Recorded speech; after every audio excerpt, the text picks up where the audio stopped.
Muy buenos días, distinguida audiencia. Buenas tardes en España, Europa. La Sección Nacional del Ecuador del Instituto Panamericano de Geografía e Historia y su Comisión de Historia tienen el agrado de presentar este webinar coloquio titulado Procesos Migratorios y Género. Este será el primero de 3 coloquios que se realizarán gratuitamente entre enero y septiembre del presente año, en el marco del ciclo Migraciones Contemporáneas, Interculturalidad e Identidades. El coloquio que se presenta hoy cuenta con el apoyo del Instituto de Altos Estudios Nacionales, IAEN de Ecuador, y el Grupo de Estudio de las Identidades Socioculturales en Andalucía, GEISA de España. En esta ocasión nos acompañan como ponentes la doctora Pilar Cruz Zúñiga, Universidad Pablo de Oviedo, UPO, España. La doctora Roxana Arroyo Vargas, Instituto de Altos Estudios Nacionales, IAEN, Ecuador. Modera la maestra Guadalupe Soasti Toscano, es miembro correspondiente de la Comisión de Historia de IPGH Ecuador y miembro de número de la Academia Nacional de Historia. Recuerden que este webinar es gratuito y sin embargo, si desea recibir un certificado digital por su asistencia a este webinar, el costo es de $3. Los detalles los encontrará en el chat. Queremos recordar a nuestra distinguida audiencia que nos pueden seguir a través de nuestra página web www.ipgh.gov.es y también mediante nuestras redes sociales. Esta presentación estará colgada en nuestro canal de YouTube IPGH Ecuador. Y no olviden que pueden formular sus preguntas a través del chat. Por favor, solicitamos a los presentes nos ayuden llenando una breve encuesta con el fin de mejorar nuestros eventos online.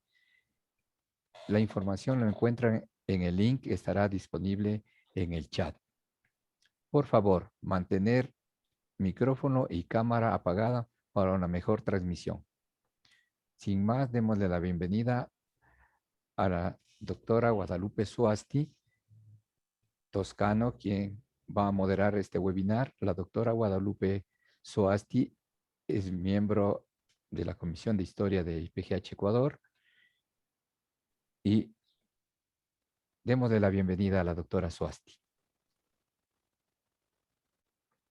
Gracias, Osquitar. Buenos días con todos. Buenas tardes en Europa a todos quienes están asistiendo a este primer webinar del ciclo de procesos migratorios contemporáneos, que como bien ya se señalaba, se van a realizar en dos eventos más en el mes de junio y septiembre de este presente año. Quiero agradecer la presencia de todos quienes están asistiendo en este día. Además, que comentarles que el ciclo de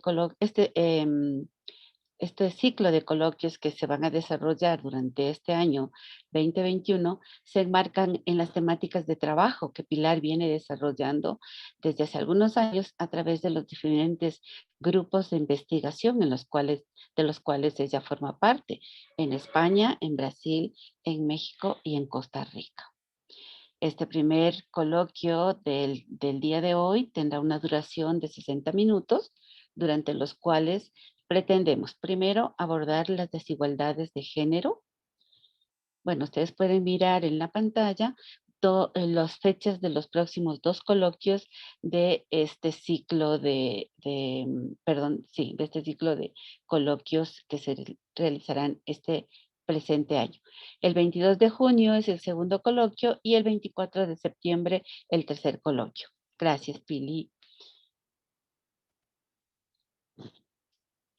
Como les iba diciendo, el ciclo y en particular el evento del día de hoy pretende abordar las desigualdades de género y situaciones de vulnerabilidad, así como las experiencias de empoderamiento en los contextos de migración internacional.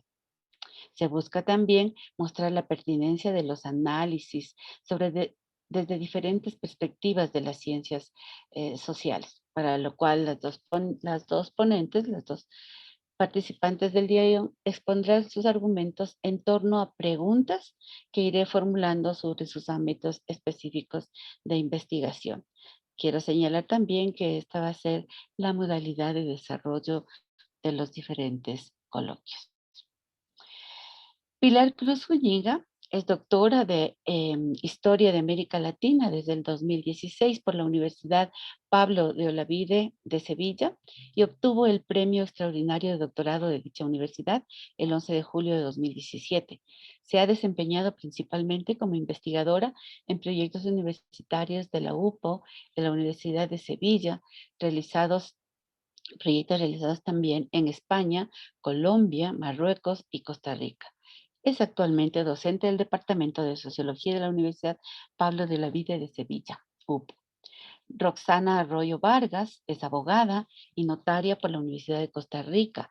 Es doctora en Derechos Humanos por la Universidad Carlos III de Madrid, el Instituto Bartolomé de las Casas. Es profesora de la Universidad Estatal a Distancia de Costa Rica y actualmente es catedrática del Instituto de Altos Estudios Nacionales, IAE, en el Centro de Relaciones Internacionales. Tiene investigaciones en temas sobre derechos humanos y género, sobre igualdad, la no discriminación, las relaciones internacionales y varias publicaciones en revistas de carácter académico sobre estos temas. Vamos a entonces a empezar con nuestras disertaciones. Y la primera pregunta que voy a plantear está en torno a si tanto Roxana como Pilar nos pueden presentar de forma resumida la investigación que cada una de ustedes han realizado en el ámbito de las migraciones, incluyendo la perspectiva metodológica y teórica que han utilizado. Entonces, doy la palabra, en primer lugar, a Roxana. Roxana, tienes 5 minutos. Gracias. En primer lugar, quiero agradecer esta invitación a IPG y a la doctora Pilar Cruz, con la cual estoy compartiendo este espacio, y a usted, Guadalupe. Muchas gracias. Bueno, yo creo que primero debo ubicar un poco el tema al cual he dedicado mis investigaciones inicialmente. Y tiene que ver con el tema de refugio, de mujeres refugiadas. Para esto es importante tener en cuenta que en Ecuador, a la fecha del febrero del 2021, se cuenta con 70.246 personas refugiadas, de los cuales el 96.95% son personas colombianas y el 0.73% son venezolanas y venezolanos. Es importante tener en cuenta que entre el 2015 y el 2021, 33.955 peticiones de refugio fueron presentadas por personas de nacionalidad venezolana, y de las cuales solo 427 llegaron a ser reconocidas en dicha condición. Esto quiere decir que el tema del refugio, principalmente para este país, Ecuador, es un tema muy, muy importante. Entonces, el estudio abarcó un periodo del 2008 al 2017 en una zona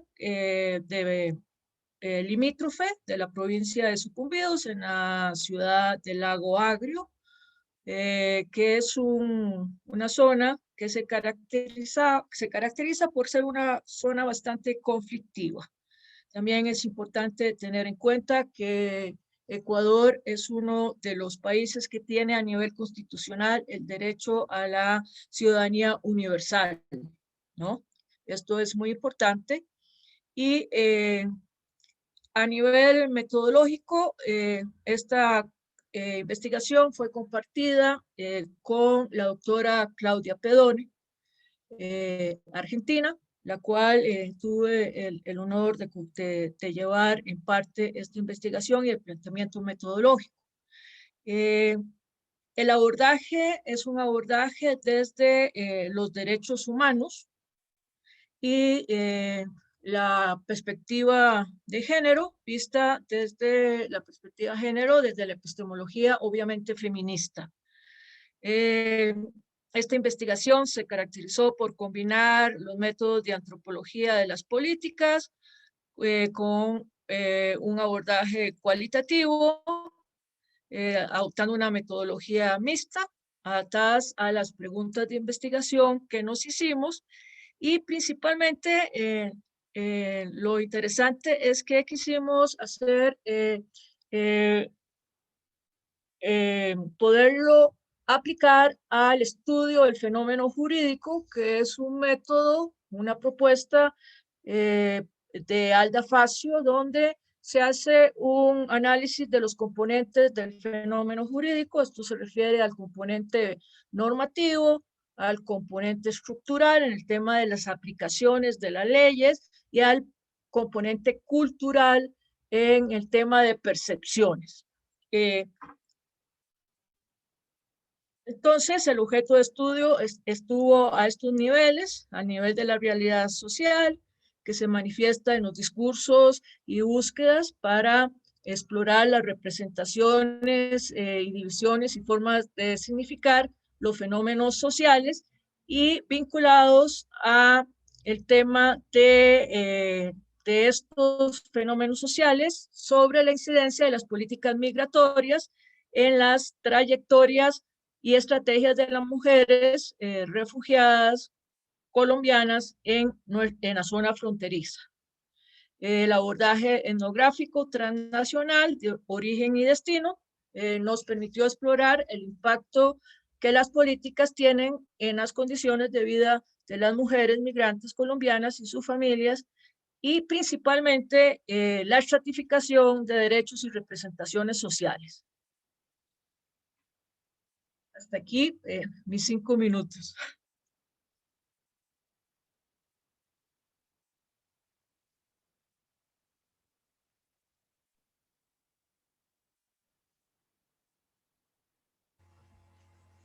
El micrófono, estimada Wadis, por favor. Perdón. Gracias, Rosana, por ese ajuste al tiempo. Felicitaciones, y doy la palabra de inmediato a Pilar. Bueno, también me gustaría agradecer a todos, a Rosana, a Guadalupe, también a Oscar, quienes están pues conformando esta mesa. Agradecerles por haber aceptado participar hoy. Además, quisiera enviar un agradecimiento a quienes nos están siguiendo a través de la plataforma, porque también les agradezco por el esfuerzo, ya que están en varios países, ¿no? En Ecuador, en Alemania, en Brasil, y pues yo les agradezco mucho por esa presencia. Respondiendo a la pregunta, en mi caso, pues la investigación que he realizado se inscribe prácticamente entre 2003 y 2019 en el marco de varios proyectos de investigación y en los cuales pues identifico 3 núcleos principales. El primero tiene relación con investigación centrada en procesos migratorios de latinoamericanos a España, donde sobre todo los que se dieron a partir del inicio del siglo XXI, entre 2001 y 2008 principalmente, sobre todo migrantes de Ecuador, de Bolivia, de Colombia, y dentro de eso también migrantes de pueblos indígenas. El interés de esas investigaciones, todas ellas pues siempre desde proyectos universitarios financiados con fondos públicos, tanto desde la Universidad Pablo de Olavide, desde la Universidad de Sevilla, con apoyo institucional pues de distintas entidades, se ha centrado en básicamente diagnosticar cuáles eran las condiciones, no solo del proceso migratorio, sino los procesos de inserción en las localidades que están aquí en España, y en unos contextos pues periféricos más bien de lo que son los grandes núcleos de llegada en esos años, que eran las capitales. Nosotros en nuestras investigaciones nos hemos ocupado más bien de zonas de Levante almeriense y de Murcia, ¿no? Que son también otros focos importantes, pero distintos, y marcan, como en otras preguntas quizá abordemos, procesos distintos de la migración que se dio a España, sobre todo en desde países latinoamericanos, cuando en esos años pues fue el principal contingente de migrantes, de personas migrantes que llegaron a ser, en el caso de Ecuador, pues en 2003, 2004, la principal nacionalidad. Había oficialmente, con permisos de residencia, más de 500.000 de personas registradas de Ecuador, aunque también un alto número de personas irregulares. Igual desde Colombia también un alto porcentaje y de Bolivia. Luego el segundo grupo de investigaciones han estado inscritas en lo que es proyectos sobre trata de seres humanos, básicamente desde el año 2008, en proyectos pues también de investigación universitaria, en colaboración desde la Universidad Pablo de Olavide con el IDESPO, que es de la Universidad Nacional de Costa Rica, el estudio, un instituto de población, para determinar pues dentro de los procesos de trata de personas, pues cómo se da la vulneración de derechos humanos, pero desde la perspectiva y ver también cómo se afronta desde las personas. Entonces, proyectos desde Costa Rica, España, ¿no? En la migración, cómo se da en cada contexto, y luego también otros proyectos con Colombia, con la Universidad de Antioquia. Y en los últimos años, entre 2016 y 2019, es el último proyecto en ese ámbito, donde fuimos a diagnosticar pues también procesos justo en el ámbito transnacional, en las fronteras, en Costa Rica, en España y Marruecos, como ámbitos en los cuales se pueden también visibilizar dinámicas dentro de la trata de personas que resultaban comunes, dentro de los procesos también cada vez más estrictos de políticas migratorias, ¿no?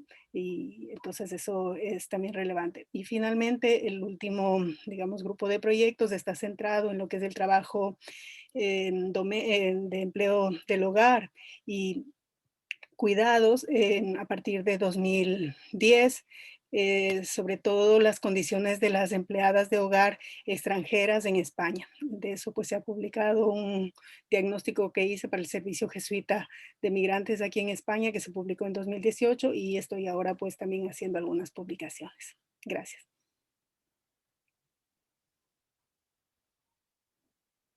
Muchísimas gracias, Pilar. También muy ajustada. Vuelvo a agradecerles a las dos. Siguiendo con nuestro coloquio, en esta oportunidad la pregunta va a ir dirigida para las dos, pero dará inicio Pilar. En base a estas investigaciones que ya nos han relatado, ¿cuáles serían las principales dinámicas de desigualdad de género que ustedes han podido identificar? Para abordar la pregunta, creo que es importante también señalar como un marco de nuevos procesos de migración internacional que se dan a partir de los años 80, 90, desde el contexto latinoamericano hacia Estados Unidos y España principalmente, pero también en el caso de los países africanos, pues hacia Europa, tomando como España como puerta de entrada, ¿no? Muchas veces para esos procesos migratorios. Decir que en este marco pues se da una transformación de la economía mundial, entonces ahí es interesante ver cómo cambian las relaciones entre países centrales y periféricos, en los cuales pues cada vez se va mostrando que se necesita mano de obra, ¿no? En determinados ámbitos, sobre todo en la agricultura, el sector de la construcción y en el caso de migraciones femeninas, para todo lo que tiene que ver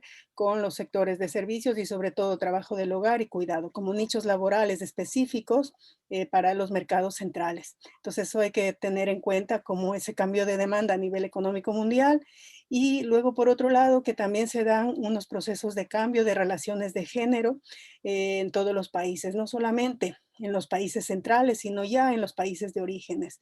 Entonces ahí también para situar un poco y a veces ir contra aquellos estereotipos que piensan que las mujeres pues tenían un papel migratorio pasivo. Entonces aquí se observa una dinamización porque son también mujeres las que inician las propias cadenas migratorias, ¿no? Y obviamente se ubican en unos contextos pues nichos laborales específicos en los países de destino. Por otro lado, señalar a nivel de lo que es la cuestión de género, se identifica procesos de desigualdad en lo que tiene que ver a la inserción no solo laboral de hombres y mujeres en esos mercados, donde quizá el elemento común es la precariedad de esos empleos y las bajas condiciones laborales. A la vez, en el caso sobre todo de las mujeres, se observa en algunos ámbitos, pues también vulnerabilidades relacionadas con acoso sexual o de otro tipo, ¿no? Que a veces se invisibiliza en los estudios. Entonces, nos encontramos frente a procesos también que tienen que ver con esas desigualdades de hombres o mujeres y en el marco de un proceso general también de inserción marcado por una discriminación y exclusión de personas migrantes no deseadas, independientemente de ser hombre o mujer. Son migrantes que vienen de países pobres. Entonces, en estas economías centrales son vistas pues como personas máximo como fuerza laboral, pero son aceptadas en la medida en que la economía es boyante, los requiere como fuerza laboral, pero cuando, por ejemplo, se dio la crisis de 2008 aquí en España, se pudo ver que empezó brotes xenófobos y racistas. Luego, por último, me gustaría situar también cambios en las dinámicas al interior de las propias familias migrantes por esos procesos de migración de mujeres, ¿no? Y de hombres también, y cómo cambian en los contextos, y cómo eso repercute tanto en los países de origen, pero también en los nuevos lugares de destino, de residencia de esas personas. Eso también está marcado por la propia interrelación que hay con los ciudadanos, ciudadanas de los países de destino, y se detecta en algunos casos, pues, hay algunos procesos de apoyo, ¿no? En el sentido de eh, condiciones de vulnerabilidad, sobre todo a nivel de condiciones laborales, pero por otro, son las propias personas migrantes, sean hombres y mujeres, quienes tienen que estar luchando por reivindicar sus derechos. A nivel, simplemente por apuntar un dato, a nivel de familias también se percibe a veces, o sea, el hombre o la mujer son pues los principales sustentadores familiares. Entonces adquieren un rol preponderante a nivel familiar. Entonces eso luego va a ser significativo. Gracias. Muchísimas gracias, Pilar. Bueno, vamos tanto, como verán nuestros asistentes, son apenas pastillitas que seguramente van a despertar la curiosidad para poder preguntar a nuestras ponentes. Enseguida, pues doy la palabra a Roxana para que pueda hablar sobre el tema. Gracias. Gracias. Bueno, inicio también saludando a todas las personas que se han conectado a, a este conversatorio.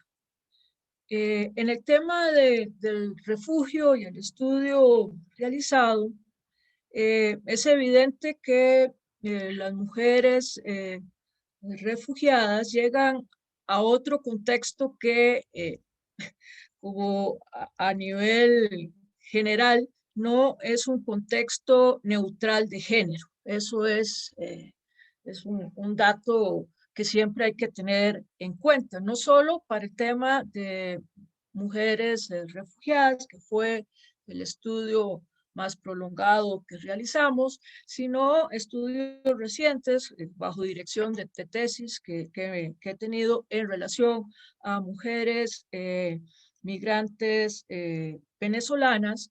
Este contexto no es neutral de género y hay un elemento que es esa violencia de género, violencia de género contra las mujeres, muy enraizada en una discriminación por prejuicio y que da estereotipos muy fuertes, ¿no? Y estos prejuicios que da estereotipos muy fuertes son la base, obviamente, de la xenofobia. En el caso del refugio, pudimos contestar, obviamente, que las personas, los perfiles de las mujeres, principalmente se van a encontrar en una situación sin redes de apoyo, que es un aspecto muy importante, de escasos recursos económicos, de baja escolaridad, y estas mujeres van a tener un promedio de 2 a 3 hijos, algunas hasta 5 hijos, y esto hace que su situación sea mucho más compleja. Además que en su experiencia, muchas de ellas han vivido la violencia intrafamiliar o violencia doméstica, ¿no? Que es algo que se traslada e inclusive en nuevas relaciones que se puedan tener, es un factor determinante. Esto aunado a lo que pudimos constatar de esas miradas y tratamientos a través de criterios estereotipados en relación a las mujeres refugiadas. Pero esto va aunado a una desigualdad que se profundiza por el tema de el fenómeno jurídico, en el sentido de que hay muchos de estos aspectos que no son tomados en cuenta, y por lo tanto vamos a ver que hay una jerarquización, estratificación de normas, ¿no? De aplicación de normas que van a hacer una jerarquización de sujetos jurídicos, o sea, de cómo se aplica la norma, y hay una desigualdad en ese tema por la mirada de el abordaje para el otorgamiento del refugio. También coincidiendo con que muchas de estas mujeres se van a colocar en servicios, ¿no? Domésticos, cuidado de niños y ancianos, y este tema en muchas situaciones las ponen en una situación de posibles discriminaciones. A toda esta situación se suma la complejidad normativa que repercute en las posibilidades de estándares elevados de protección para las mujeres que solicitan refugio. ¿En qué sentido? Los procedimientos para el otorgamiento de refugio suelen ser muy largos. No hay celeridad en estos otorgamientos. La celeridad no es efectiva, lo que repercute en una inseguridad jurídica que tiene, obviamente, una seguridad jurídica tiene un impacto en el tema de una inseguridad en el tema emocional y social, y coloca a las personas en un estatus de una situación irregular a pesar de existir el tema de un principio constitucional de la ciudadanía universal. Este estatus de situación irregular tiene un impacto muy profundo en las vidas de las mujeres para poder tener una seguridad jurídica en el país.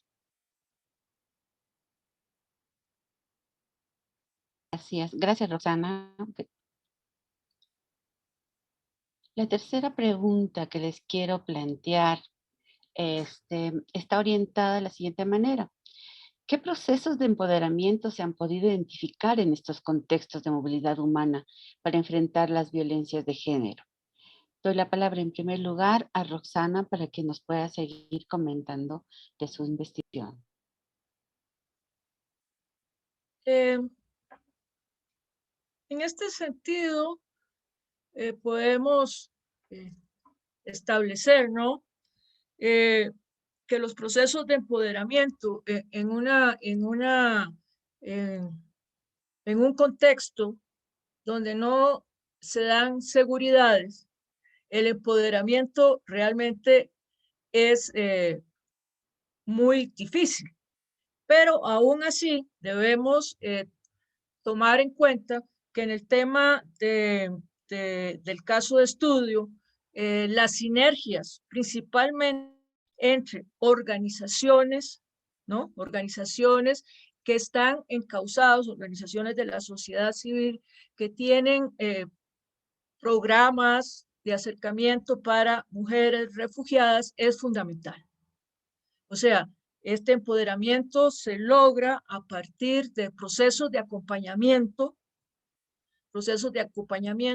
donde las mujeres en diálogos pueden empoderarse a través de comprender sus derechos, y no solo sus derechos, sino en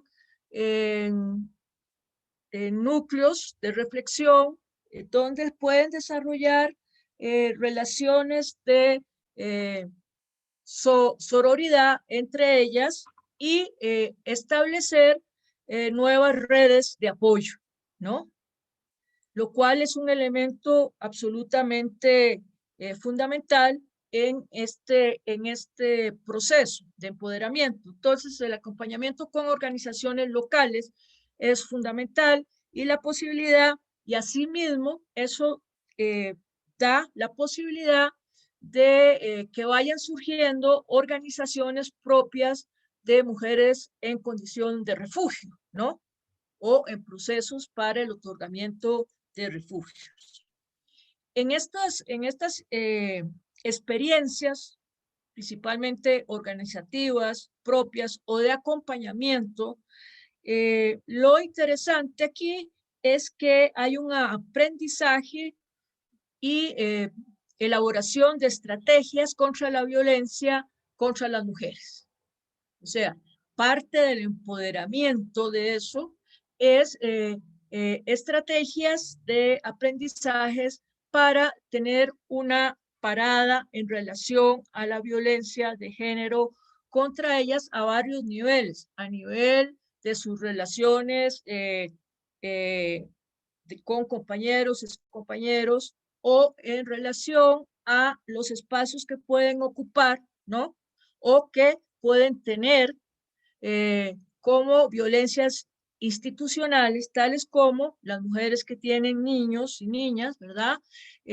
Todo el tema de la accesibilidad de sus hijos y de sus hijas a ámbitos educativos, por ejemplo, que pueden haber temas de discriminaciones y cómo enfrentar eso de una forma más adecuada, no solo individualmente, sino colectivamente. En ese sentido también ese acompañamiento tiene que ver con las políticas estatales que favorecen a sus derechos. Pero creo que el empoderamiento es un proceso fuerte, porque quieras o no,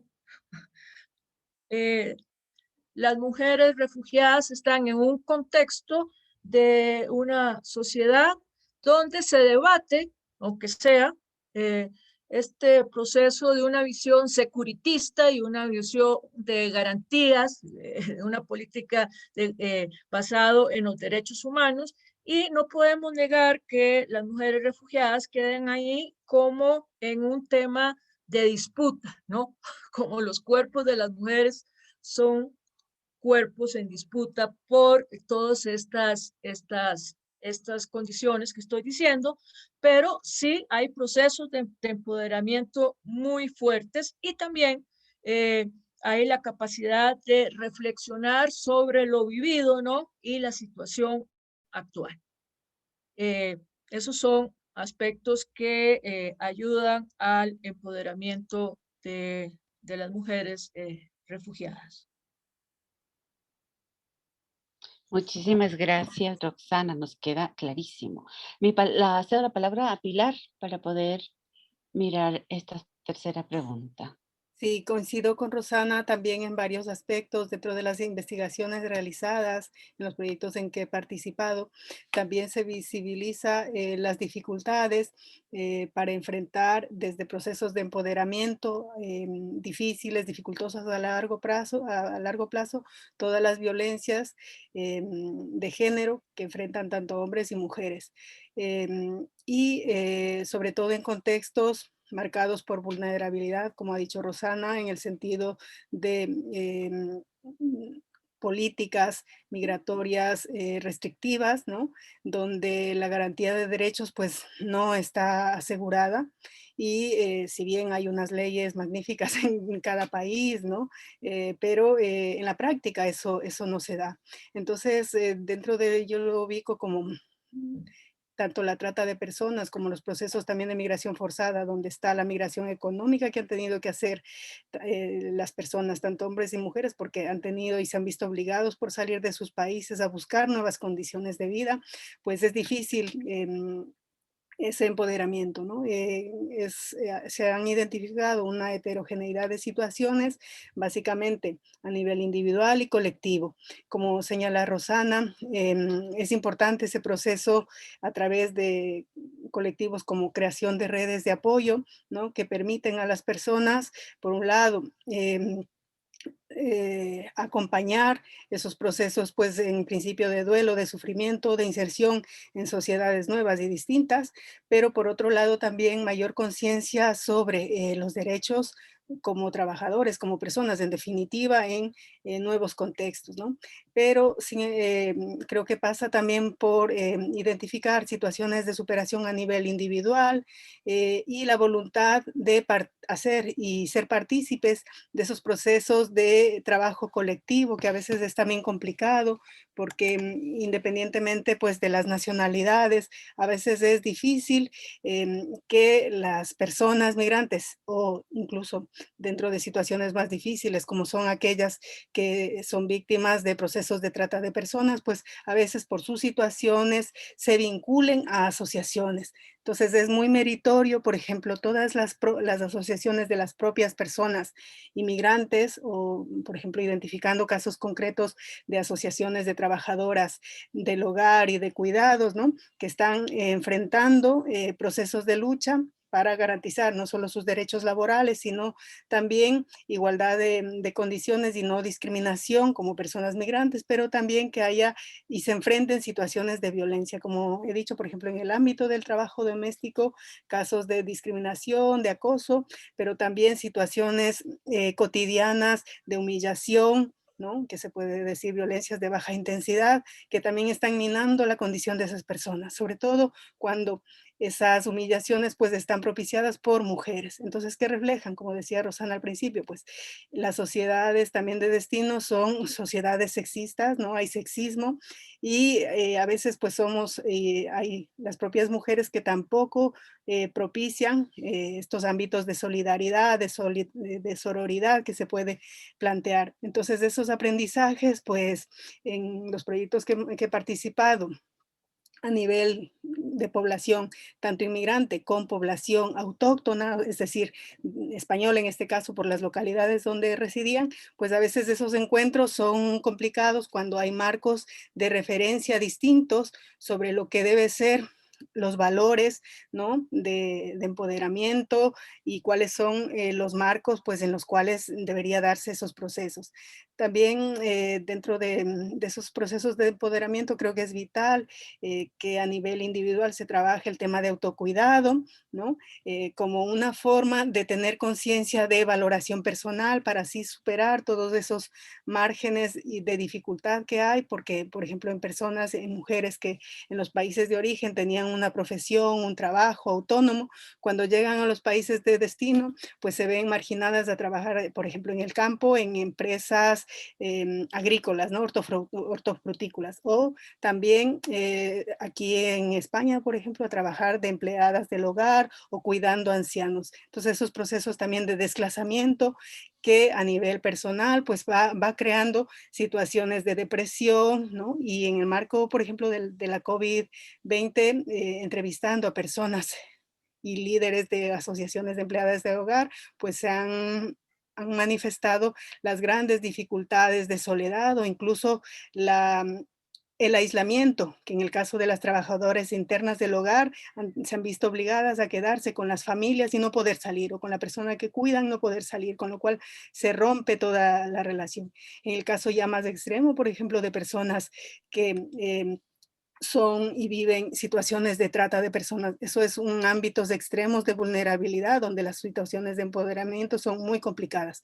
Hacer que esas mujeres que son tratadas para vincularlas a redes de prostitución puedan salir de ahí, de esos espacios, es difícil, sobre todo también en un contexto donde las propias políticas migratorias o de investigación criminal, pues a veces criminaliza o dificulta esos procesos para que las propias mujeres puedan denunciar. Siempre pasa para proteger porque tienen que denunciar a las redes, ¿no? Y eso es difícil cuando a veces sus familias en origen están siendo amenazadas. Entonces, creo que es complicado. Sin embargo, pues encontramos situaciones y casos a nivel personal y colectivo y realmente valioso de esos procesos de acompañamiento, de lucha por mejorar el día a día y enfrentar pues los distintos procesos de vulnerabilidad que hay y sobre todo construir también para las nuevas generaciones nuevas formas de representación de género más equitativas, nuevas masculinidades,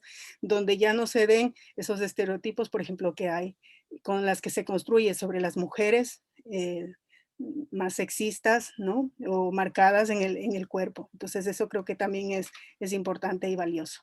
Gracias.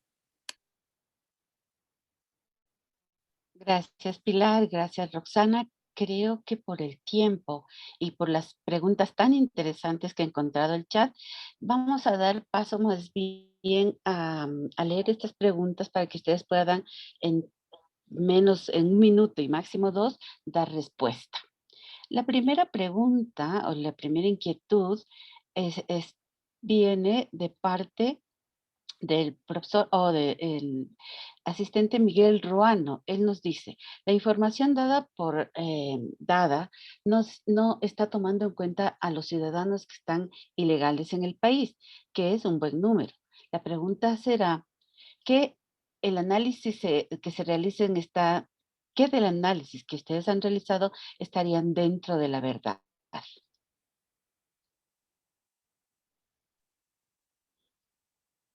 No sé quién de las dos quisiera responder primero a la pregunta porque no está dedicada a ninguna en particular, así que a lo Brevemente, mejor Pilar simplemente inicia y luego Rosa. sí, me gustaría comentar, quizá la pregunta no es muy clara, pero pienso, intuyo que se refiere precisamente a los ciudadanos irregulares, migrantes irregulares, que puede estar migrantes económicos, pero también en condición de refugio, asilo, ¿no? Que pueden estar en distintos países. Obviamente a nivel no solamente de políticas públicas o de leyes migratorias es difícil regularizar y saber incluso cuál es el número exacto de la población migrante, ¿no? Porque dentro de esos procesos de migración clandestina que hay, pues la gente se ve urgida y necesitada de migrar en las condiciones que pueda, ¿no? Y obviamente eso dificulta que esas personas que llegan, pues aparte a veces de tener pasaportes, el único documento con el que cuentan. Obviamente en un marco también donde los propios países ponen políticas muy restrictivas para regularizar su situación. Yo solo voy a decir, por ejemplo, en el caso de España, con el empleo del hogar, es un sector afectado por economía sumergida, donde hay una bolsa muy grande de mujeres que ya llevan más de 3 años, porque aquí se supone que a partir de un arraigo que se puede hacer a partir de 3 años, pues le pueden regularizar su situación con un contrato laboral. Sin embargo, se da muchos casos en que eso no ocurre. Y entonces esas personas siguen pasando años y años y aunque ellas tienen voluntad de regularizar su situación, pues no hay manera, o incluso las familias y otras familias obviamente que se aprovechan de esa situación y nunca les dan un contrato. Entonces siempre pasa esos procesos de vulneración por el tema de adquirir los documentos, los papeles que se ven. Entonces es un contexto muy difícil, muy complicado. Sí, en ese mismo sentido, el tema de la situación irregular eh, es compleja. Digamos, en el tema del refugio, yo te podría decir que las personas llegan, van a una primera instancia donde van a decir cuál es su situación, si son aceptadas, pasa y están en un proceso de estudio que puede durar, no sé, va entre 6 a 1 año para otorgarle la situación de refugio, ¿verdad? Esto yo te podría decir que legalmente no podríamos decir que la persona está en una situación irregular, pero en el hecho y en la vida cotidiana sí lo está para la persona. ¿Me explico? Entonces, hay muchas situaciones, o en mi país, Costa Rica, por ejemplo, hay situación irregular. Claro que hay situación irregular. Y digamos, el tema de la pandemia, que es un factor que me imagino se hablará en algún momento, pero es un factor determinante que va a destapar realmente cuál es la situación de las personas las personas que están en situación irregular. Por ejemplo, en mi país, el tema de la pandemia va a evidenciar el número de personas que están en situación irregular. Es un factor que permite ver esto, ¿no? Y como decía Pilar, esto tiene que ver muchísimo con que las políticas de la mayoría de los estados, diría yo, en América Latina, hablando de América Latina, están bajo una política securitista impresionante, y aún más cuando el tema de la pandemia empieza a estar en el escenario de nuestros países. Caso de estudio, lo que son la presencia de una población de casi más de 500,000 de personas nicaragüenses en mi país, Costa Rica, por hablar de Centroamérica, ¿no? Y o el tema de Ajá. personas venezolanas. Hasta ahí lo dejo porque no hay mucho tiempo para abordar el tema, que es muy interesante. Gracias, Rosana. Gracias, Roxana. Y siguiendo el hilo de tu respuesta, Jorge Moreno te pregunta, en el caso del Ecuador, ¿qué tipo de argumentos justifican las mujeres para alcanzar, para alcanzar la categoría de refugiadas? Bueno, es que para la categoría de refugiadas, eso ya está establecido, ¿verdad? Por la Convención y también por la Declaración de Cartagena y otros, ¿no? Obviamente tiene que ser por motivos de persecución, motivos fundados de persecución en varios ámbitos. Ahora, es muy importante en el tema del refugio cómo se ha incluido el tema de violencia de género, ¿no? Que era un tema que antes no era tan tomado en cuenta. Entonces, este tema de violencia de género puede ser uno de las causas por las cuales una mujer puede pedir refugio, y muchas de ellas pedían refugio en el tema de estudio concreto, que es el tema de mujeres colombianas, como lo vimos. Ahora, vean ustedes, y conectando rápidamente con la pregunta anterior, cómo los tiempos son prolongados para el otorgamiento de refugio, qué es lo que hacen las mujeres o los hombres. Buscan otras alternativas, como era la visa Mercosur, ¿no? Que es una visa en el tema económico, no es una visa de refugio. ¿Qué hace eso? Que la persona o las mujeres que venían por un tema de persecución tuviesen que optar por la visa Mercosur, y las dejaba sin la protección que implica la protección de persecución. ¿Me explico? Entonces vean ustedes que esto es una maraña compleja, muy compleja. Gracias, Rosana. Tenemos una pregunta para Pilar, que la hace el profesor Paulo César Correa Borges, y dice así: ¿prevalece el uso de restricciones migratorias a las mujeres como excusa para protegerse contra la trata de mujeres con fines de prostitución? ¿O las prohibiciones están dirigidas indiscriminadamente a evitar el flujo de mujeres que no tienen calificación profesional? Pilar, 2 minutos. Muchas gracias por la pregunta, Paulo. Yo diría que a nivel general, en España al menos, o en Costa Rica, y en Marruecos no hay una política de control de flujo migratorio, específica para mujeres. Lo que sí hay a nivel gubernamental es, por ejemplo, procesos que buscan alguna migración cualificada, en el caso, por ejemplo, de España, para, favorecer migración, cualificada, en el sentido de que destinada a empresas agrícolas, ¿no? Por ejemplo, desde Marruecos para trabajos específicos en el campo, ¿no? Convenios gubernamentales a nivel de gobierno y en los cuales básicamente se da un contingente de migrantes mujeres que, por lo que se ha visto y las denuncias que se ha hecho a través de estudios, que estas mujeres provienen de ámbitos rurales marroquíes y cuando llegan a trabajar aquí, pues por las condiciones de explotación que hay en los campos, pues, sobre todo en la fresa de Huelva, tienen muy bajas condiciones laborales, les pagan muy poco y en el contexto que hubo de la pandemia, por ejemplo, no podían regresar a su país, ¿no? Que estuvieron varios meses. Y ahí también hay situaciones igual de acoso, ¿no? En el marco de toda la estructura que hay de control de esos trabajos. Sin embargo, ya en lo que son las redes de trata de personas, que son más bien que se inscriben en el marco de procesos individuales de las personas, de sus familias, que buscan salidas urgentes y que obviamente por esa necesidad que tienen de salirse, buscan cómo llegar a los países donde están en mejor situación, pues obviamente ahí decir que no se está buscando la cualificación, sino cuál es o cómo podrían esas personas después vincularse a la industria de la explotación sexual, ¿no? Aquí en España, pues hay una gran, gran red y consumo de prostitución. En Costa Rica también en algunos de los proyectos que participamos se veía también una industria, bueno, no industria, pero sí hay una un mercado destinado al turismo sexual en Costa Rica, en Colombia también, entonces en el cual son esas mujeres, sobre todo jóvenes, ¿no?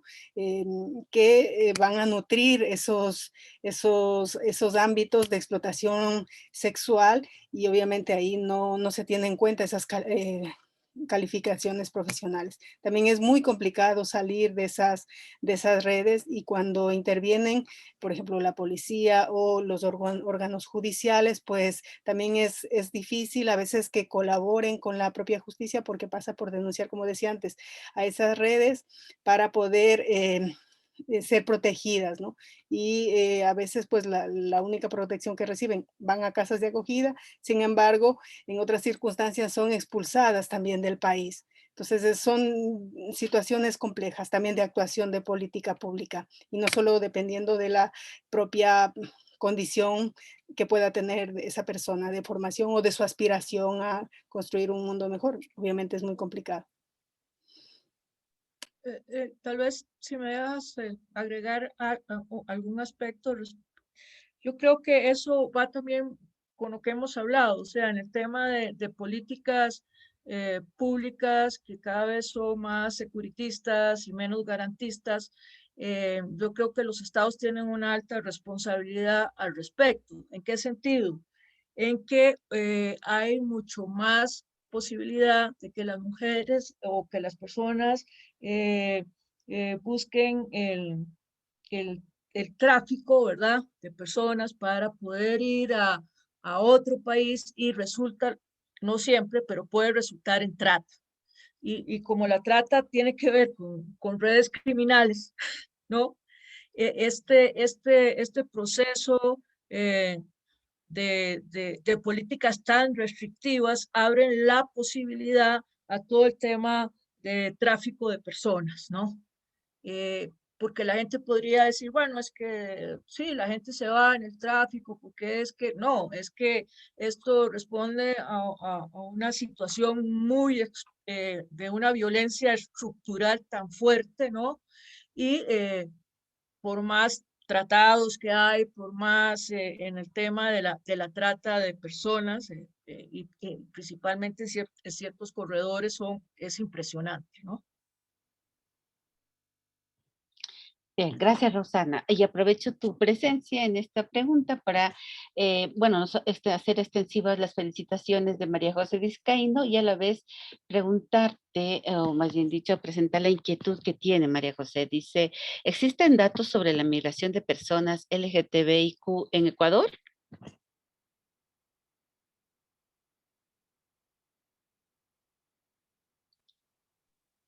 Eh, no las tengo, no tengo esos datos, así que sería muy, eh,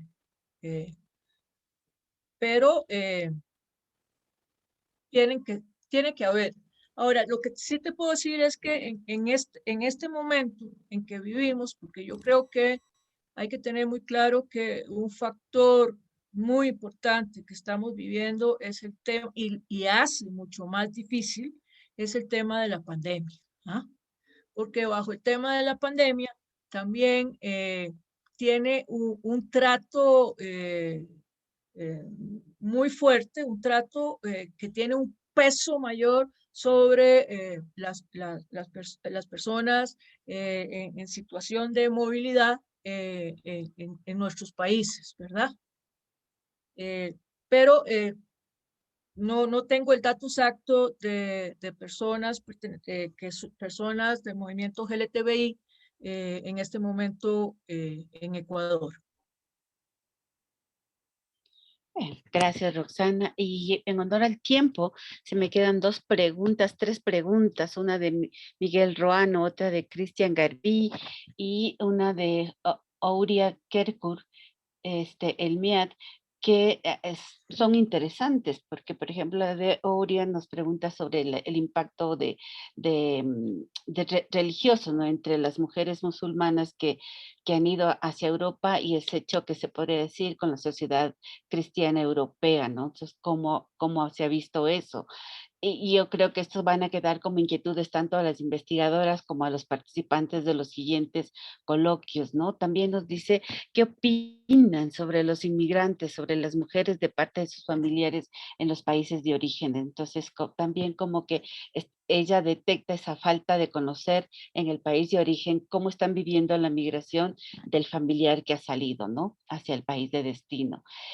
Una pregunta la de Cristian, dice, dado el rol de cuidadora de la mujer que se ha sentado en el Estado español durante toda la historia y el crecimiento de la xenofobia por parte de los movimientos fascistas, ¿qué valoración se puede hacer de la pérdida de derechos en este sector tan vulnerable, ¿no?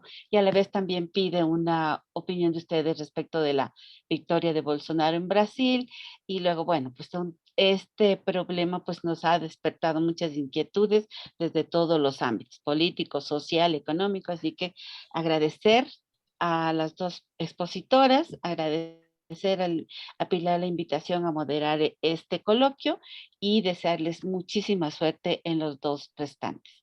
Gracias, buenas tardes. Muchas gracias a las expositoras, muchas gracias a la maestra Soasti. Para cerrar este espacio de interacción e intercambio de saberes en el que todos nos hemos fortalecido, la Sección Nacional del Ecuador del Instituto Panamericano de Geografía e Historia, queremos expresar un agradecimiento especial a la doctora Pilar Cruz Zúñiga y de igual manera a la doctora Roxana Arroyo Vargas, también a la maestra Guadalupe Soasti, quien moderó este magnífico coloquio. Un agradecimiento especial para ustedes, doctoras, por compartir todo el conocimiento con nuestra distinguida audiencia. Muchas gracias. Buenos días. Muchas gracias a ustedes y muchas gracias por la invitación. Buenos días a todos y todas. Y espero que volvamos a compartir esto. Un gran abrazo, Pilar. Y gracias, Oscar. Muchas gracias a todos, a todas por acompañarnos hoy, a Guadalupe, a Oscar y a Rosana por estar ahí en la mesa y espero que nos volvamos a ver en el siguiente webinar de junio. Muchas gracias.